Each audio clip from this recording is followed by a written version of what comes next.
नवीन गोष्टी स्वीकारताना जुन्या चांगल्या गोष्टींचा वारसासुद्धा सोबत घेतला पाहिजे असं म्हटलं जातं. सध्याच्या स्पर्धेच्या धकाधकीच्या युगात कित्येक कला काळाच्या ओघात मागे राहून गेल्यात असं वाटतं. पण या जुन्या कलांचा वारसा पुढच्या पिढीला देण्याची आवड असलेले आणि त्यासाठी धडपडणारे काही कलाकार आजही आहेत. असाच एक कलाकार अशोक कुमार नाईक. व्यवसायाने वास्तुशास्त्रज्ञ असलेल्या अशोक कुमार नाईक यांची वयाच्या 72व्या वर्षीही माऊथ ऑर्गन वाजवण्याची आवड, उत्साह तरुणांनाही लाजवेल असा आहे. गेली 50 वर्षे ते माऊथ ऑर्गन वाजवण्याचा छंद जोपासत आहेत.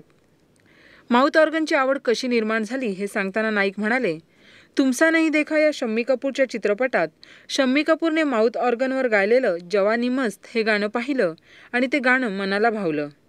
त्यावेळी माझं वय 15 ते 16 वर्ष होतं. मी वयाच्या 15-16 वर्षी एक चित्रपट पाहिला आणि त्या चित्रपटमध्ये म्हणजे तुमसा नहीं देखामध्ये शम्मी कपूरने माऊथ ऑर्गनवर गाणं रिपीट केल्यामुळे ते मला जास्तीच भावलं. माऊथ ऑर्गनची आवड निर्माण होण्याचं श्रेय नाईक हे त्यांच्या मामांना सुद्धा देतात.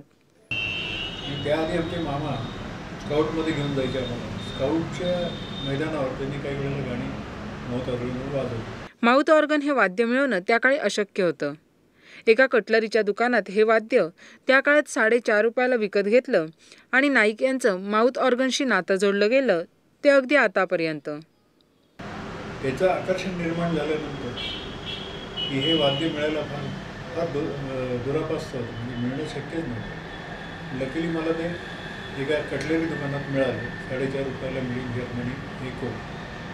आणि मग आमच्या शाळेमध्ये नवीन मराठी शाळेमध्ये काही आम्हाला संगीत कंपल्सरी विषय होता आणि त्यात पंडित जांभेकर, फुलंब्रीकर आणि बर्वे यांनी बेसिक आम्हाला त्यातलं शिकवलं आणि त्या बेसिकवरनं की माऊथ ऑर्गनमध्ये मी टर्न केलं. त्यावेळेला याचे क्लासेस नव्हते आणि मी स्वतः त्या ह्याच्यावरनं एकलव्यासारखीच प्रॅक्टिस सुरू केली म्हणून आणि त्यातनं इम्प्रूव्हमेंट झालं. माऊथ ऑर्गन वाजवण्याचा स्वतः सराव केला. 1960 साली शिवाजी रंगमंदिरमध्ये झालेल्या कार्यक्रमात बक्षीस मिळालं आणि प्रेरणा मिळाली. ते गाणं होतं,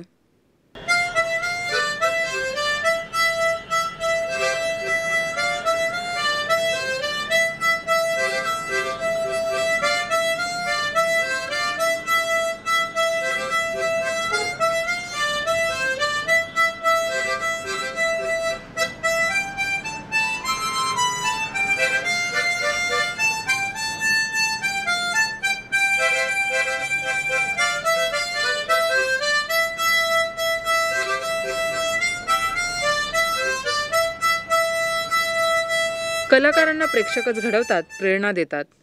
प्रेक्षकांच्या टाळ्या कलाकारांना उत्साही बनवतात अशी प्रांजळ कबुली नाईक देतात.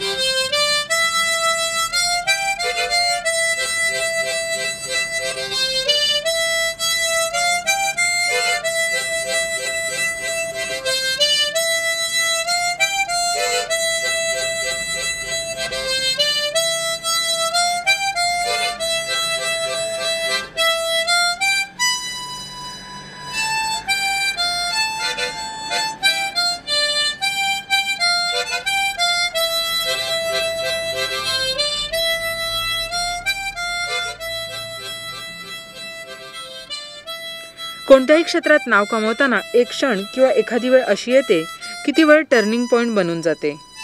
कुणाची तरी शाबासकीची थाप किंवा भरभरून दिलेला प्रतिसाद एखाद्या व्यक्तीच्या आयुष्याचं सोनं करायला पुरेसा होतो. स्वतःच्या आयुष्यातील टर्निंग पॉईंट विषयी बोलताना अशोक कुमार नाईक म्हणतात, शिवाजी मंदिरमध्ये त्यांचा 3 दिवस सुवर्ण महोत्सव होता. त्यात मी वाजवतो आणि मला माहीत नव्हतं की खुदानं खास मला बक्षीस म्हणून गेलं आणि ते बक्षिसाने मला जे आज सगळ्यात पुढे नेलं तर बरीचशी बक्षिसं मिळाली आणि तेच गाणं मला आयुष्यभर साथ दिलं म्हणायला हरकत नाही की एकमेव गाणं म्हणजे ते आघाडीचं चांदणे केला होता रे अशी रात अजे बनवतो आली. लहानपणी स्टेशन रोडला राहत असल्यामुळे परिसरातील हॉटेलमधली गाणी ऐकू यायची, ती धून डोक्यात राहिली असं नाईक म्हणाले. माऊथ ऑर्गन वाजवण्याची आवड असलेल्यांना नाईक ते वाद्य शिकवतात. मनात गाणं बिंबलं तर ते वाजवायला वेळ लागत नाही असं त्यांना वाटतं. रमणबागेतील 80 ते 100 विद्यार्थ्यांना अशोक कुमार नाईक वाद्य शिकवतायत, तर सुमारे 100 विद्यार्थ्यांनी त्यांच्याकडून माऊथ ऑर्गन वाजवण्याचे धडे घेतले आहेत. प्रेमरोग चित्रपटाच्या चित्रीकरणादरम्यान राज कपूर, ऋषी कपूर यांनी अशोक कुमार नाईक यांच्या कलेला दाद दिली. या गाण्याने भरपूर म्हणजे इव्हन राज कपूरला पण तेच ऐकवलं की खुश झाली. त्यांनी ऋषी कपूरला पण सांगितलं देख बेटे 26 साल पहिले पुराना गाणं आज भी जिंदा. आणि अशी ही आमची वाटचाल सुरू झाली. आणि बरेच खरं म्हणजे हे जे प्रेक्षक आहेत ना हेच आपल्याला घडवतात खरं. त्यांनी टाळ्या वाजवल्या की झालं आपल्याला एक वेगळा जोम येतो, उत्साह येतो.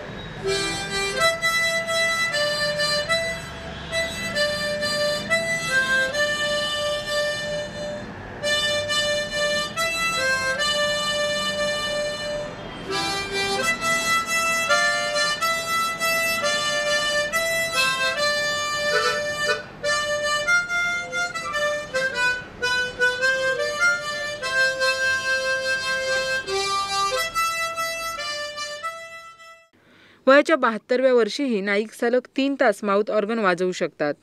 इराक, सौदी, बगदादमध्ये झालेल्या कार्यक्रमात त्यांनी सलग 3 तास माउथ ऑर्गन वाजवण्याचा विक्रम केला आहे.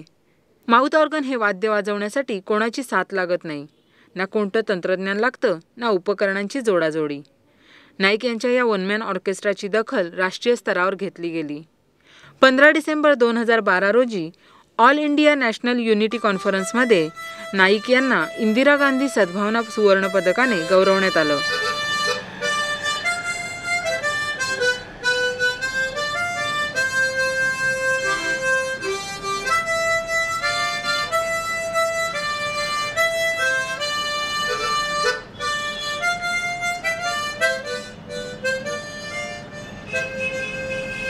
कलेचा प्रचार आणि प्रसार करणं हे माझं काम आहे असं अशोक कुमार नाईक यांना वाटतं.